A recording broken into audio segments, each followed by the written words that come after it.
Allora siamo sul Monte Grappa, 20 settembre 2020, pronti con Anna che compie 90 anni.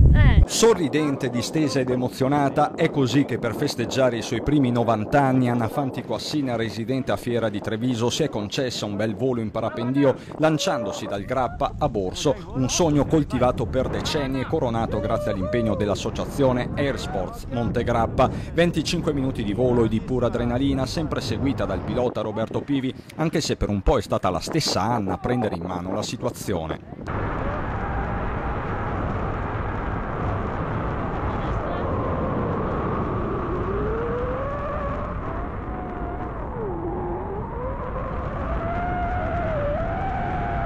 Quattro figli, 14 nipoti, 2 pronipoti. Nonna Anna ha fatto l'insegnante di matematica e religione nelle scuole medie e superiori della Marca. Anzi, Anna è stata tra le prime insegnanti donne di religione in Veneto, tanto che da molti era conosciuta come la preta, soprannome che l'ha sempre fatta sorridere.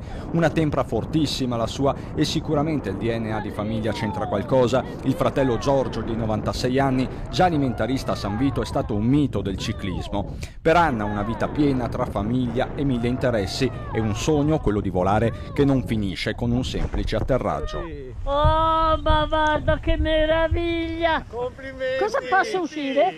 Che meraviglia! Che meraviglia! Da qua! Oh! No! Evviva! Grazie! Ogni tanto mi tocco per vedere se sto sognando, non sia vero. Devo soffiare? Devo soffiare? Tanti auguri a te.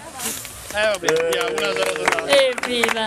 Ragazzi, una roba meravigliosa! Aspetta, ultima foto, Meravigliosa, nonna. veramente!